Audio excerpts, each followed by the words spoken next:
Hello students, I hope you all are doing good. So today we are going to discuss NCERT section 12.5 and 12.6 of chapter Atoms. This is the disclaimer. Let's start by looking at what you will be able to do after this lecture. Our focus is on atoms and we will be building up your understanding step by step. First, you will learn how Bohr's postulates and the Rydberg formula help us explain the line spectra of hydrogen. We will go through the math behind these ideas, but also talk about what the spectral series mean physically. Next, you will be able to comprehend de Broglie's wavelength wave-particle duality concept. This idea says that particle-like electrons can behave like waves, and this helps explain why only certain orbits are allowed in Bohr's model. You will see how the standing wave condition leads to quantized orbits and how this supports Bohr's second postulate. Let's see the index of topics that we are going to cover today. Firstly, we will discuss NCERT section 12.5, that is the line spectra of hydrogen atom. Next, we will look at NCERT section 12.6, that is de Broglie's explanation of Bohr's second postulate of quantization.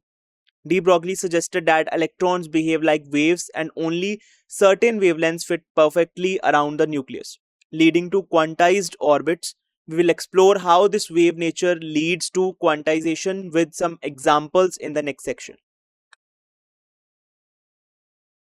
Let's start by considering what happens when an electron in an atom moves from a higher energy level, which we will call Ni, to a lower energy level, Nf. Remember, Ni and Nf are just numbers that label the different allowed energy levels in the atom, and Nf is less than Ni.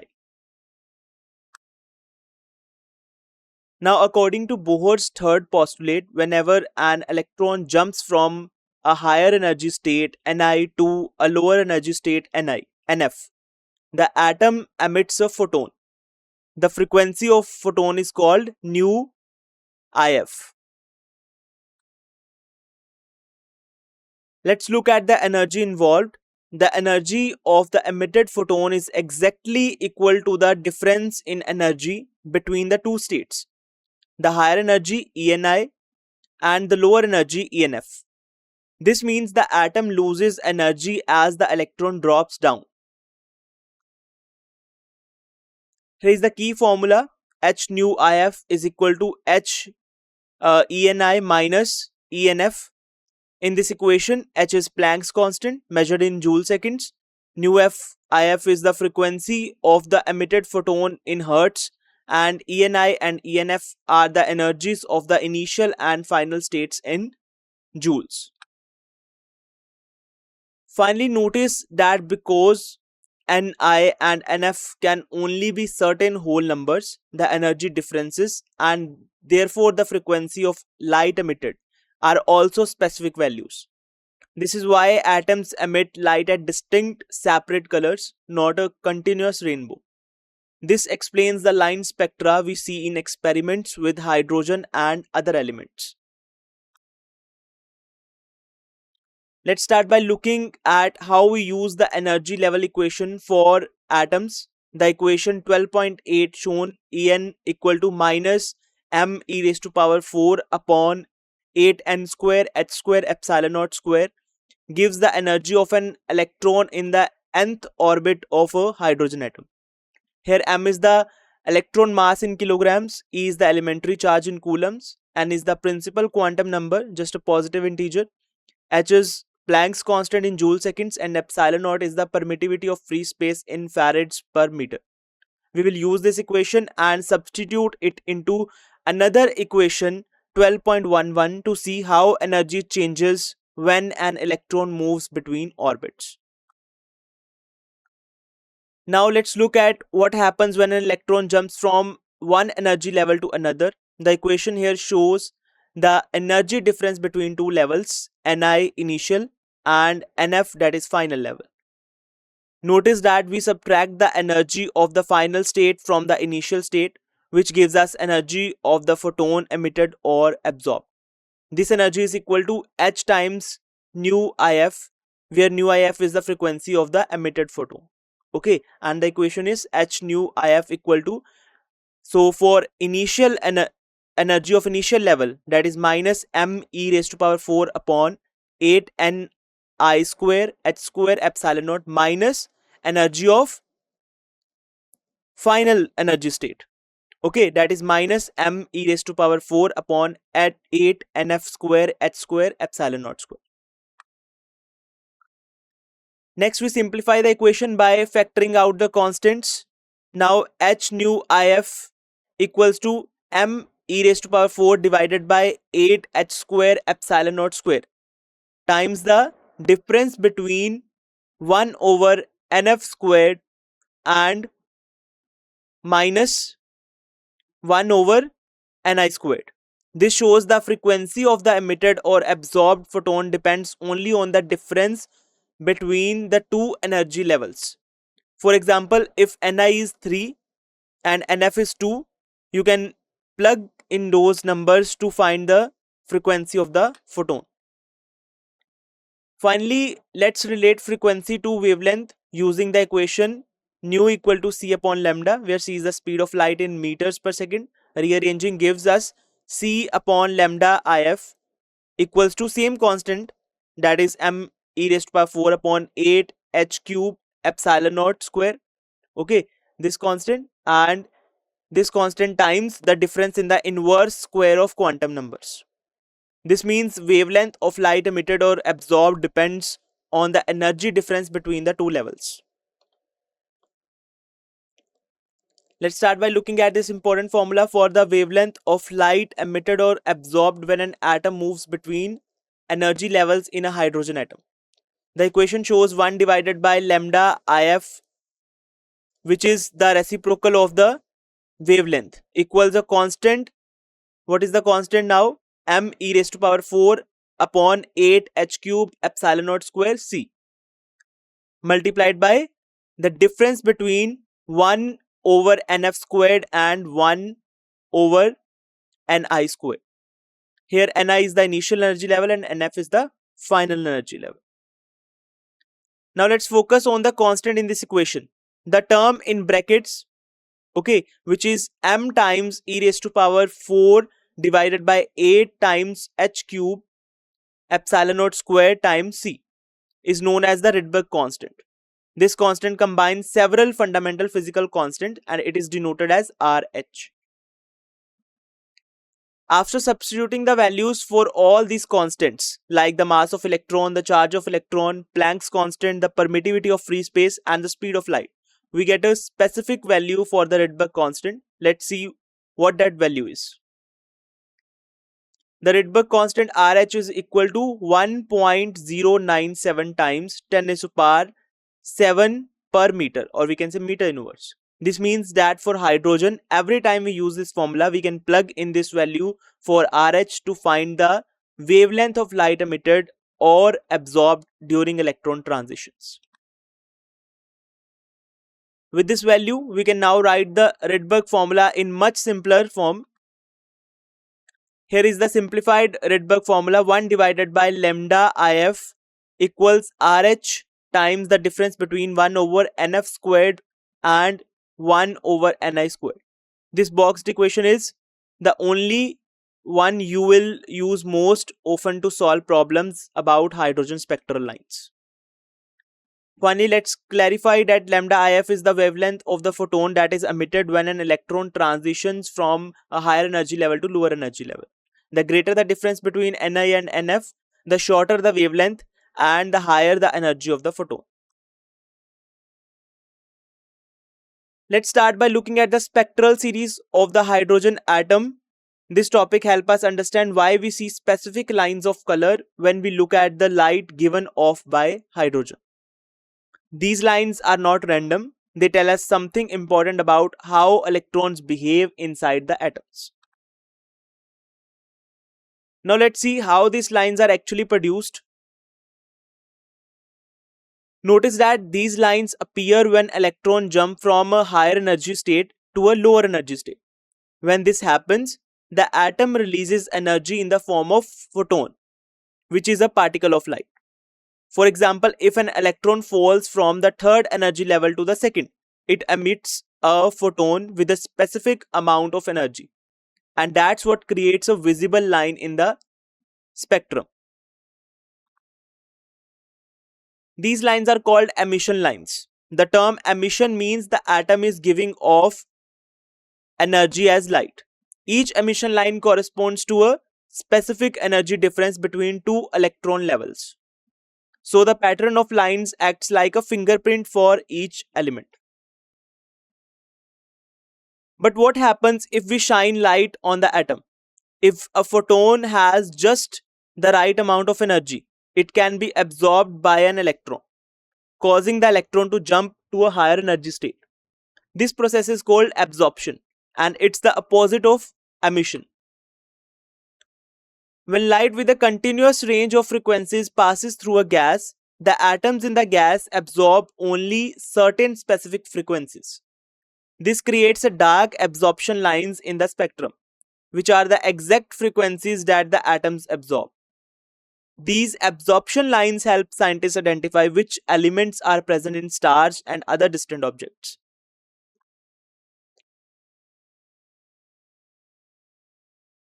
So let's start by defining what a spectral series is. In a hydrogen atom, a spectral series is a group of emission lines. These are bright lines seen in the spectrum when the atom emits light. Now let's look at how these lines are formed. When an electron in a hydrogen atom drops from a higher energy level to a specific lower energy level, it releases energy in the form of light. The energy difference between these levels determine the color or wavelength of the light emitted. Notice that each transition produces a photon with a very specific wavelength. That's why we see sharp, distinct lines in the spectrum, rather than a continuous spread of colors. Each line tells us about a particular jump between energy levels. These series are named after the scientists who discovered them, like Balmer and Lyman. The pattern of these lines can be predicted using the Rydberg formula, which relates the wavelengths to the energy levels involved. The Balmer series is especially important because its lines appear in the visible part of the spectrum, the colors we can see with our eyes. Other series like the Lyman series are found in the ultraviolet region, which we can't see, while the Paschen, Brackett and Pfund series are in the infrared region. This shows that hydrogen emits light across a wide range of wavelengths, not just visible light.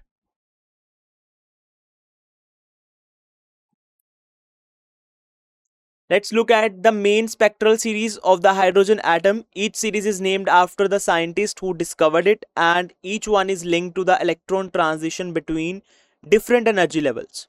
We will go through each series and see where it appears in the electromagnetic spectrum. First is the Lyman series. This series appears in the ultraviolet region of spectrum. It happens when an electron falls from a higher energy level like n equal to 2, 3, 4 and so on down to the lowest energy level, that is nf equal to 1. Next is the Balmer series, which is special because it's the only series visible to the human eye. Here electron drops from higher energy level, that is n initial for Balmer series is 3, 4, 5 and so on, and electron is dropped from higher energy level to lower energy level, that is n final is equal to 2 for the Balmer series. For example, when an electron falls from n equal to 3 to n equal to 2, it emits a photon of visible light. This is why we see distinct colors in hydrogen spectrum. Now we have Paschen series, which appears in the infrared region. In this case, electrons move from n equal to 4, 5, 6 and so on down to the n equal to 3. Okay, that means n final for Paschen series is 3. Since infrared light has longer wavelength than visible light, we can't see these lines with our eyes, but special detectors can pick them. The bracket series also lies in the infrared region. Here electron falls from n equal to 5, 6, 7 and so on from n equal to 5, 6, 7 and so on to down to n equal to 4. Notice how as the final energy levels increases, the emitted light shifts further into the infrared, meaning even longer wavelength and lower energy photons. Finally, the P-Fund series is another infrared series with electrons dropping from n equal to 6, 7, 8 and so on down to n equal to 5. To sum up, each series is defined by the final energy levels the electron lands on. Okay, so the n final for Paston series is 5, n final. And the region of the spectrum depends on how big the energy jump is. Now we are focusing on the Rydberg formula and how it helps us understand the spectral lines of hydrogen. The Rydberg formula is a key tool in atomic physics for predicting the wavelengths of light emitted by hydrogen atoms. Here you can see the image of the hydrogen line spectrum. Notice the distinct lines, each one represents light of a specific wavelength emitted when an electron in a hydrogen atom moves between energy levels. These lines are grouped into series and each series corresponds to electrons falling to a particular energy level.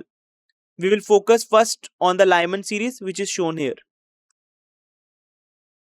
So let's talk about Lyman series. In this series, electrons fall to the first energy level, which we call n final equals to 1.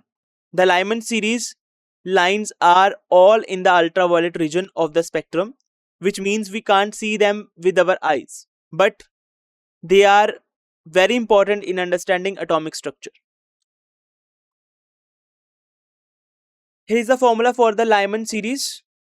1 divided by lambda I1 equals RH times 1 divided by 1 squared minus 1 upon Ni square, where Ni is 2, 3, 4 and so on. RH is the Rydberg constant, which has a value of about 1.097 times 10 to the power 7 per meter.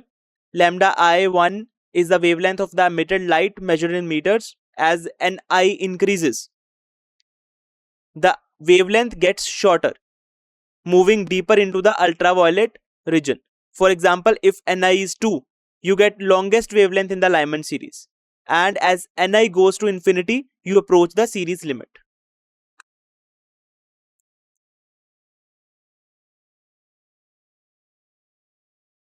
Now let's focus on the Balmer series, which is especially important because it includes all the visible lines in the hydrogen spectrum. In the Balmer series, the final energy level NF is 2. That means electrons are falling to the second energy level from higher levels. And that's what produces the visible light we can see. Here is the formula for Balmer series. 1 divided by lambda I2 equals to RH times 1 divided by 2 squared minus 1 divided by Ni squared, where Ni is 3, 4, 5 and so on. RH is the Rydberg's constant and lambda I2 is the wavelength of light emitted and Ni is the initial energy levels.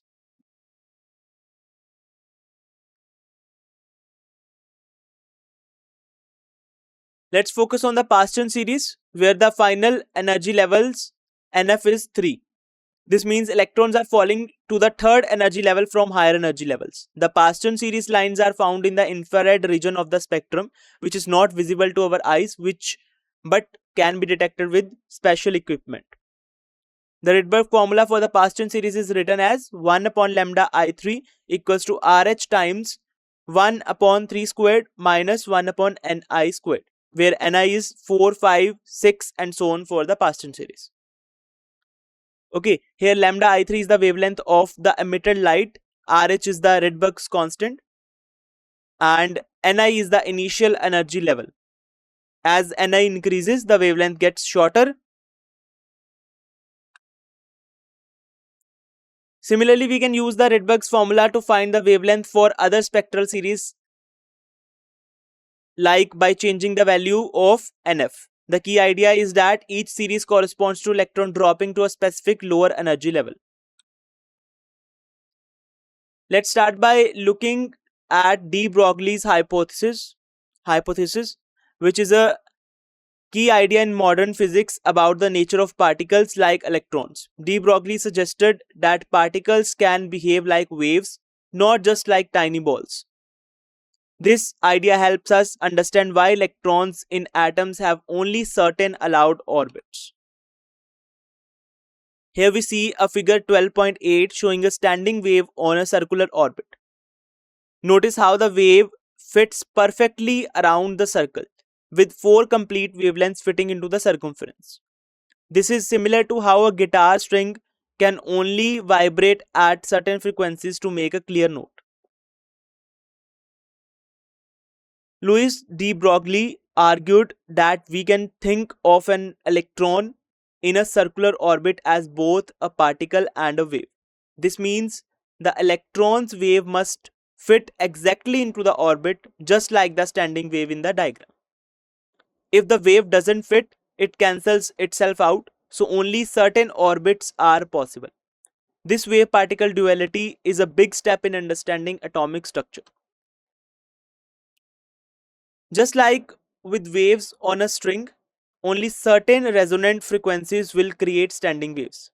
For electrons, this means only certain wavelengths and therefore certain energies are allowed. If the electron's wavelength doesn't match the orbit, it can't exist in that state. When you pluck a string, it tries to vibrate in many ways, but only the vibrations that fit the length of the string with nodes at the ends will last. The same idea applies to the electrons. Only the waves that fits perfectly around the orbit will survive. This is why atoms have discrete energy levels. Here figure 12.8 shows a standing wave pattern. Notice how the wave fits perfectly around the length of a string, creating distinct nodes and antinodes. This is similar to how electron can form standing waves around the nucleus in an atom. Let's examine how standing waves are formed. For a standing wave to exist, the total distance the wave travels down the string and back must be exactly one wavelength, two wavelength, or any whole number of wavelengths. This is called the resonant condition. If the wave doesn't meet this condition, it can't form a stable standing pattern. Notice what happens if wavelength doesn't fit the resonant condition. Waves with these wrong wavelengths will interfere with themselves when they reflect back, causing destructive interference. This means the peaks and the troughs of the wave cancel each other out, so no standing wave forms. This destructive interference quickly reduces the amplitude of those non-resonant waves to zero, effectively cancelling them out. Only the waves that meet the resonant condition survive. This is why in atoms only certain electron wavelengths and therefore certain energy levels are allowed.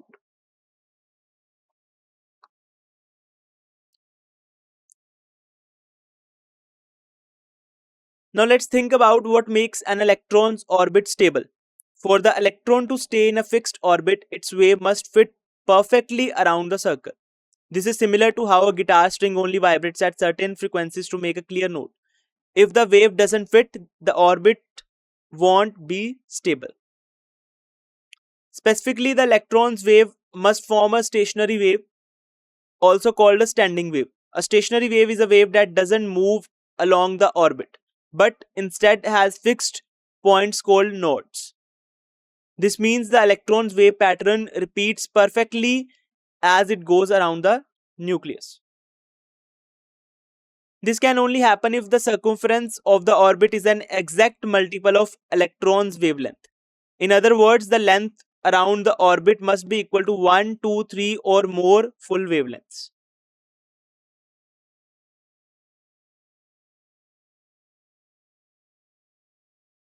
According to de Broglie, a stationary orbit is only possible if it contains an exact whole number of standing waves.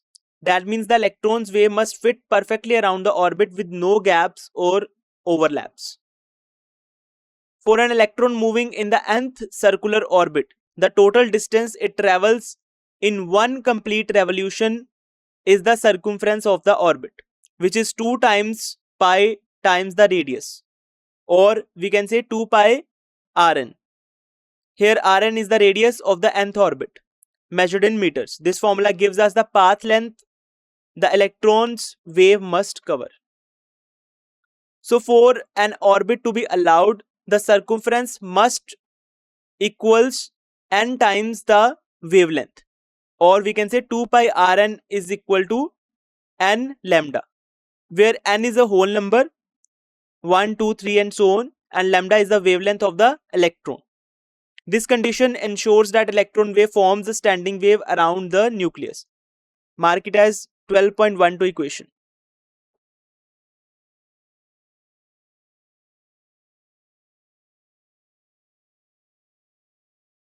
So figure 12.8 illustrates a standing wave on a circular orbit for n equal to 4. That is, the formula here is 2 pi Rn equal to 4 lambda. Means 4 wavelengths are accommodating in the nth orbit of electron. Tells us that circumference the orbit, which is 2 times pi times the radius of the nth orbit, is equal to 4 times the wavelength of the electron. This is what allows a standing wave to form. If the circumference doesn't match a whole number of wavelengths, the wave would cancel itself out and the orbit won't be stable.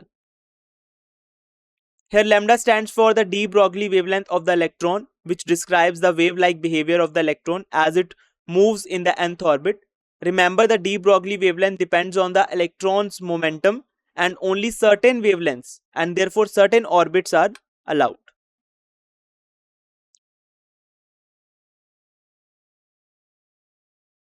Now let's recall from the chapter on the dual nature of radiation and matter that the wavelength lambda of a particle is given by lambda equal to h divided by p. Here h is the Planck's constant, which has a value of about 6.62 times 10 to the power minus 34 joule seconds, and p is the momentum of the electron, measured in kilogram meter per second.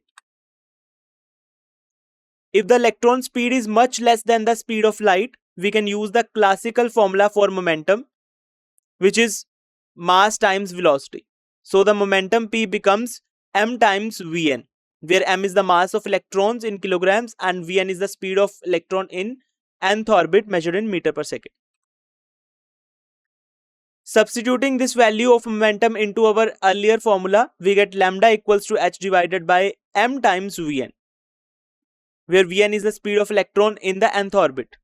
This equation shows us that the faster the electron moves, the shorter its wavelength will be. From equation 12.12, we have a relationship involving the circumference of the electron's orbit. This sets up the condition for standing waves, which is essential for understanding why only certain orbits are allowed for electrons. So we arrive at the equation 2 pi Rn equals n times h divided by mvn. This means that the circumference of the nth orbit, that is 2 pi times the radius, must be exactly n wavelengths long. In other words, only those orbits where the electron's wave fits perfectly are allowed.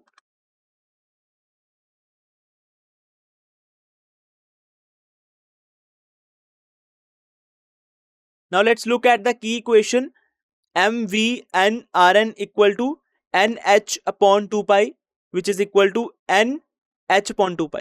Here m is the mass of the electron, vn is the speed of the electron in its nth orbit, rn is the radius of nth orbit, and n is a positive integer called a quantum number, and h here is Planck's constant. This equation is actually the same quantum condition that Bohr proposed for the angular momentum of the electron. Bohr suggested that electrons could only occupy orbits where their angular momentum is a whole number multiple of h divided by 2 pi. De Broglie's hypothesis gives us a physical reason for why angular momentum is quantized. It says that only certain orbits are allowed because the electron's wave must fit perfectly around the orbit, like a standing wave on a string. So, to sum up, the reason electrons have specific orbits and energy levels is because of their wave nature. The wave-like behavior of electrons means only certain orbits are possible, which leads to quantized energy states. Let's look at the limitations of the Bohr's model of atom. The Bohr model was a big step forward in understanding atomic structure, but it doesn't explain everything. We will go through its main limitations, especially when it comes to atoms beyond hydrogen. First, notice the Bohr model is only really accurate for hydrogenic atoms. These are atoms or ions that have just one electron orbiting the nucleus, like hydrogen itself. Let's see what this means in more detail. For example, the Bohr model works for hydrogen but also for ions like singly ionized helium, that is helium positive, and doubly ionized lithium, that is lithium 2 positive, because they have only one electron. In these cases, the electron moves around the nucleus in a way the Bohr model can predict. However, the Bohr model cannot be used for atoms with more than one electron, such as helium in its normal state. In these atoms, the interaction becomes much more complex, and the Bohr model prediction no longer match the experimental results. Scientists tried to extend the Bohr model to atoms with more than one electron, but these attempts were not successful. The model simply couldn't handle the extra complexity introduced by additional electrons. The main issue is that in multi-electron atoms, each electron feels forces not just from the nucleus, but also from all the other electrons. This makes the system much more complicated, and the simple Bohr model can't account for these interactions. To sum up, the Bohr model's equation only considers the force between the nucleus and a single electron, ignoring the force between the electrons themselves. This is why the model fails for atoms with more than one electron.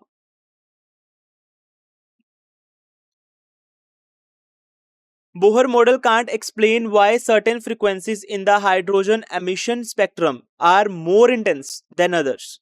The model predicts the position of spectral lines, but it doesn't tell us why some lines are brighter or dimmer. Let's explore this in more detail. Bohr's model does a good job at predicting the actual frequencies of light that hydrogen emits. For example, it can tell us exactly where the red or blue lines will appear in the spectrum. This was a major success for the model and matched experimental data very well. However, if we look at the real hydrogen spectrum, we see that not all visible lines are equally bright. Some frequencies stand out with strong intensity, while others are much fainter. This means that amount of light or intensity varies from one spectral lines to another. Experiments show that this difference in intensity is because some electron transition between energy levels are more likely to happen than others. In other words, certain jumps between energy levels are favored, so they produce stronger lines with stronger intensity. The Bohr model doesn't explain why these probabilities are different. To sum up, the Bohr model can't account for the variation in transition probabilities or the observed difference in line intensities. This limitation led scientists to develop more advanced models like quantum mechanics, which can explain these details. Now let's summarize the topics that we have discussed today. Let's start by looking at the line spectra of the hydrogen atom. So Bohr's third postulate explained that the spectral lines of hydrogen are due to electron jumping between different energy levels in an atom. When an electron moves from a higher energy state to a lower energy state, it emits light at a specific wavelength. Next, notice that energy of the photon emitted during this transition is equal to the difference in energy between the two states. In plain terms, photon energy E equals to h times frequency. So E equal to h nu IF. And that's also equal to the difference between the initial and final energy levels. That is ENI minus ENF. Here h is Planck's constant measured in joule seconds and nu IF is the frequency in hertz.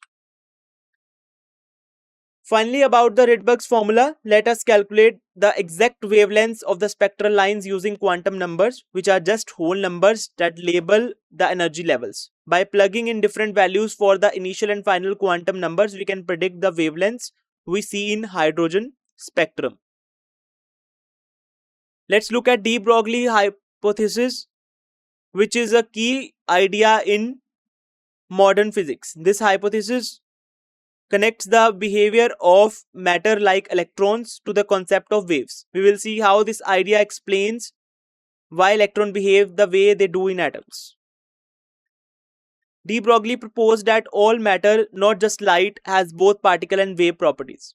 He gave us a formula for the wavelength of a particle, lambda equals h divided by m times v, where lambda is the wavelength, h is Planck's constant, m is the mass, and v is the velocity of electron.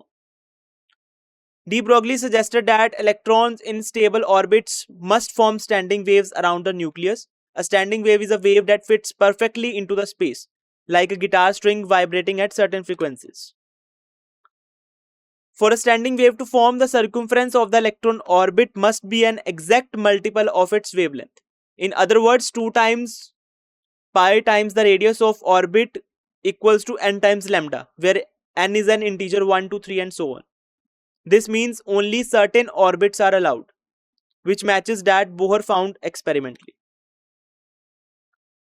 This standing wave condition means that only orbits where a whole number of wavelengths fit exactly around the nucleus are possible.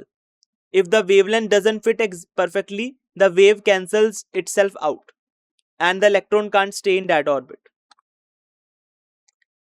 De Broglie's idea leads directly to the Bohr's rule for angular momentum, L equals to n times h divided by 2 pi, where L is angular momentum, n is an integer, h is Planck's constant. This formula shows that angular momentum is quantized, not continuous, which was a mystery before de Broglie's explanation.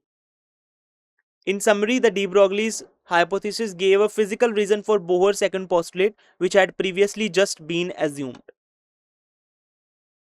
Now let's see some practice questions based on today's topic. Let's start by looking at the de Broglie wavelength formula for matter waves.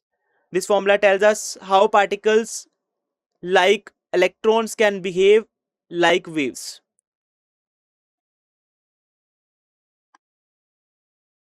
Okay, now let's see the second question. According to de Broglie, how many wavelengths must fits into the circumference of the orbit for a stable electron orbit? Next, what happens when an electron moves from a higher energy level like n equal to 3 down to lower one like n equal to 2 in a hydrogen atom? Does it emit energy or absorb energy?